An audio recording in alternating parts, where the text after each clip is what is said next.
মৰমৰ ছাত্ৰ-ছাত্ৰীসকল আজি আমি অনুশীলনী 1 আৰম্ভণি কৰিম একক আৰু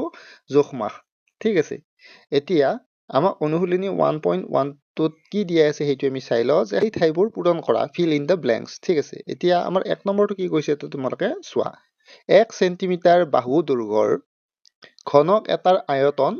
ডেশ বুলি কৈছে এতিয়া আমাৰ ইয়াত খালি ঠাইত কি হয় সেইটো লিখিব দিছে the volume of a cube of side 1 centimeter is equal to dash meter cube ঠিক আছে তো এতিয়া আমি ঘনকৰ আয়তনৰ আমি সূত্ৰটো আমি লৈ লওঁ ঘনকৰ আয়তনক আমি v ৰে বুজাও v equal to l cube or a cube বুলিও লিখিব পাৰা l মানে কি l মানে হ'ব বাহু দৈৰ্ঘ্য এতিয়া বাহু দৈৰ্ঘ্য লেন্থ মানে l টো আমাক কিমান দিয়া আছে 1 সেন্টিমিটাৰ দিয়া আছে ঠিক আছে 1 সেন্টিমিটাৰ দিয়া আছে তো এতিয়া 1 সেন্টিমিটাৰত কিমান মিটাৰ থাকে আমি জানো চোৱা 100 সেন্টিমিটাৰত 1 মিটাৰ থাকে এটাকে 1 সেন্টিমিটাৰত 1/100 মিটাৰ থাকিব 100 1/100 মানে কি 10 to the power -2 মিটাৰ থাকিব ঠিক আছে তাত ইয়াতে বহুৱাই দিলে 3 দুগুণ কিমান হ'ব 6 হ'ব ওপৰত দুটা পূৰণ হ'ব 3 দুগুণ 6 হ'ব 6 হলে 10 to the power -6 হ'ব দেই 10 to the power -6 ইফালে মিটাৰ কিউব থাকিব ঠিক আছে লাষ্টত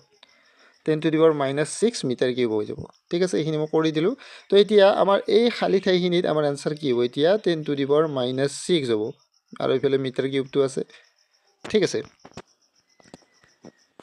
এতিয়া 2 নম্বৰটো তোমালোকে চোৱা যে 2.0 সেন্টিমিটাৰ ব্যাসাৰ্ধ মানে ৰেডিয়াসটো দিয়া আছে আমাক আৰৰ মানটো দিয়া আছে আৰু 10 সেন্টিমিটাৰ উচ্চতা মানে কি হাইট টু h টো দিয়া আছে গোটা চুঙা এটাৰ মানে সিলিন্ডাৰ এটাৰ পৃষ্ঠকালি মানে হ'ব সাৰফেস এৰিয়াটো ইমান mm² কিমান হ'ব ইয়াতে সুধিছে কিমান হিন্দি হ'ব তো এতিয়া আমি ইয়াতে উলিয়াম যে টোটাল সাৰফেস এৰিয়া চুঙাৰ পৃষ্ঠকালি ঠিক আছে কিমান হয় সূত্ৰটো 2πr/h + r এইটো হ'ব ইয়াৰ সূত্ৰ তো এতিয়া r ৰ মানটো জানো আমি সেন্টিমিটাৰত দিয়া আছে h ৰ মানটো দিয়া আছে আৰু পাইৰ মানটো আমি জানো ঠিক আছে পাইৰ মানটো জানো এতিয়া আমি এইখিনি বস্তু ইয়াতে বহুৱাই দিলো বহুৱাই দিলে আমি কিমান পাম 150.86 সেন্টিমিটাৰ স্কয়াৰ পাই যাম ঠিক আছে কিন্তু আমি জানো কি যে আমাক 1 সেন্টিমিটাৰত 10 মিলিমিটাৰ থাকে আৰু আমাক এনসাৰটো মিলিমিটাৰতে সুধিছে তো সেইকাৰণে 1 সেন্টিমিটাৰত যদি 10 মিলিমিটাৰ থাকে তেতিয়ালে 1 সেন্টিমিটাৰ স্কয়াৰত কিমান হ'ব 100 মিলিমিটাৰ স্কয়াৰ হৈ যাব তো এইটো এটা আমাৰ ইয়াতে তোমালোকৰ কি হ'ব cm স্কয়াৰ সেন্টিমিটাৰ স্কয়াৰৰ পৰা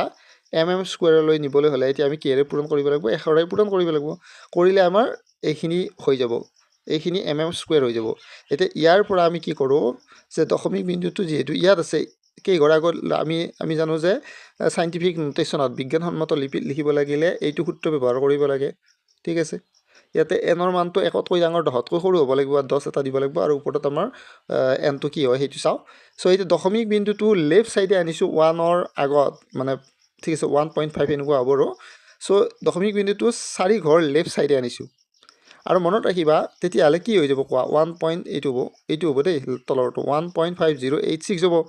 তো হলে এতিয়া দশমিক বিন্দুটো যেহেতু লেফট সাইডে 4 ঘৰ আনিছো তো সেই কাৰণে লেফট সাইডে আনিলে পজিটিভ হয় আৰু সেই কাৰণে আমি 10 to the power 4 লিখিছো যে ঘন্টাত 18 কিলোমিটাৰ বেগে গতি কৰা যান এখনে 1 সেকেন্ডত অতিক্ৰম কৰা দূৰত্ব ডেশ মিটাৰ হ'ব ঠিক আছে a vehicle moving with a speed of 18 km/h covers dash meter in 1 second এতিয়া স্পিড অফ ভেহিকল মানে যানখনৰ বেগটো ভিৰে বুজাই 18 km/h মানে 1 ঘন্টাত 18 কিলোমিটাৰ যায় সেইটো কথাটো কৈছে এতিয়া আমি 18 কিলোমিটাৰটোক আমি কিহলৈ নিব লাগিব মিটাৰলৈ ফাৰ্স্ট নিব লাগিব কাৰণ আমাক এই প্ৰশ্নটোত মিটাৰত সুধিছে তো এতিয়া আমি জানো কিলোমিটাৰৰ পৰা মিটাৰলৈ নিব লাগিলে 1000 ৰে পূৰণ কৰিব লাগে তো ওপৰতটো আমি 1000 ৰে পূৰণ কৰাৰ লগে লগে হি কিলোমিটাৰৰ পৰা মিটাৰত গুচি গ'ল আৰু তলত আছে 1 ঘন্টা পাৰ আৱাৰ মানে তলত 1 টাগত আছে 1 আৱাৰ ঠিক আছে এতিয়া 1 ঘন্টাত কিমান সেকেন্ড থাকে হেতু চোৱা যদি 60 ৰে পূৰণ কৰো 1 * 60 যদি কৰো তেতিয়ালে হি মিনিটত গুচি যাব তো আৰু এটা 60 ৰে পূৰণ কৰিলে হি কি গুচি যাব সেকেন্ডত গুচি যাব তো গুচি গলে এখিনি তোমাৰ কাটাকুটা যদি কৰা তেতিয়ালে 5 মিটাৰ/সেকেন্ড পাবা তাৰ মানে গাড়ীখনে তাৰ মানে যানখনে 1 সেকেন্ডত 5 মিটাৰ যায় সেই কথাটো কৈছে 5 মিটাৰ যায় কিমানত পাৰ সেকেন্ডত 1 সেকেন্ডত পাৰ সেকেন্ড মানে 1 সেকেন্ডত 5 মিটাৰ যায় তো এতিয়া আমাৰ এনসাৰটো ইয়াতে বঢ়িয়াকৈ লিখি দিবা কিমান হ'ব 5 এনসাৰ হ'ব ইয়াতে কি খালি ঠাইখিনিত 5 মিটাৰ ঠিক আছে এটাকে ঘন্টাত 18 কিলোমিটাৰ বেগে গতি কৰা যান এখনে 1 সেকেন্ডত অতিক্ৰম কৰা দূৰত্ব 5 মিটাৰ ঠিক আছে তাৰ পিছত ডিটো চোৱা মানে হিৰ আপেক্ষিক ঘনত্ব দিয়া আছে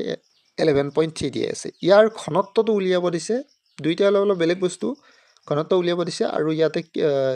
SI এককত কেজি পাৰ মিটাৰ কিউবতো সুধিছে আৰু CGS-তো সুধিছে SI-তো সুধিছে ইয়াৰ মানটো আপেক্ষিক ঘনত্ব মানে ৰিলেটিভ ডেন্সিটি বুলি কয় ঠিক আছে আৰু ঘনত্ব মানে ডেন্সিটি অকল ঠিক আছে তো এতিয়া ইয়াতে মই এটা সূত্ৰ লিখি দিছোঁ আপেক্ষিক ঘনত্ব ইকুৱেল টু সিহৰ ঘনত্ব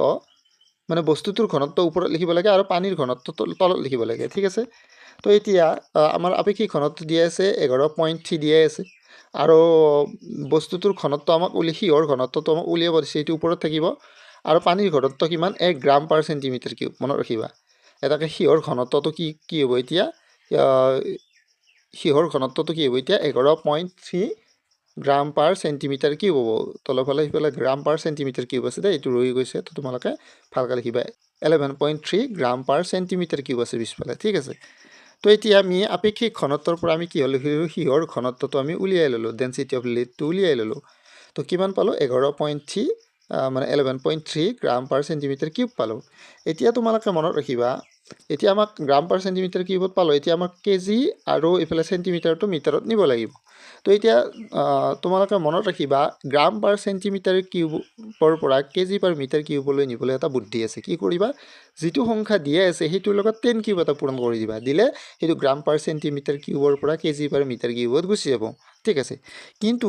এতিয়া আমাৰ এটা প্ৰশ্ন হৈছে কি এইটো সাইন্টিফিক নোটেশ্যন মানে বিজ্ঞানসন্মত লিপিত লিখিব লাগিব আৰু বিজ্ঞানসন্মত লিপিত লিখাৰ ফৰ্মুলাটো অলপ আগতে দিছিলোঁ n × 10⁻n এনৰ মানটো কিন্তু একতকৈ ডাঙৰ দহতকৈ সৰু হ'ব লাগিব তো সেইকাৰণে আমি এইটো 11 লিখিব নোৱাৰোঁ কাৰণ ই দহতকৈ ডাঙৰ হৈ আছে একতকৈ ডাঙৰ দহতকৈ সৰু হ'ব লাগিব তো সেইকাৰণে আমি দশমিক বিন্দুটো লেফ্ট ছাইডে একঘৰ আনিলোঁ 1.13 হৈ গ'ল কিন্তু তোমালোকে মনত ৰাখিবা দশমিক বিন্দুটো লেফ্ট ছাইডে আনিলে সদায় পজিটিভ হয় ইনটু 10 দিবই লাগিব আৰু এনৰ ভেলুটো কিমান হয় ইয়াত পজিটিভ হ'ব 1 হ'ব একঘৰ আনিছোঁ যিহেতু 1 হ'ব তো এতিয়া লেফ্ট ছাইডে নিলে সদায় +1 দিব লাগে আৰু ৰাইট ছাইডে দশমিক বিন্দুটো নিলে -1 দিব লাগিলেহেঁতেন তো এতিয়া আগৰ পৰা 10 কিউব আছে তো কেজি পাৰ মিটাৰ কিউবটো লিখি দিবা দিলে এইটো 1.13 × 10⁻4 কেজি পাৰ মিটাৰ কিউব হ'ব ঠিক আছে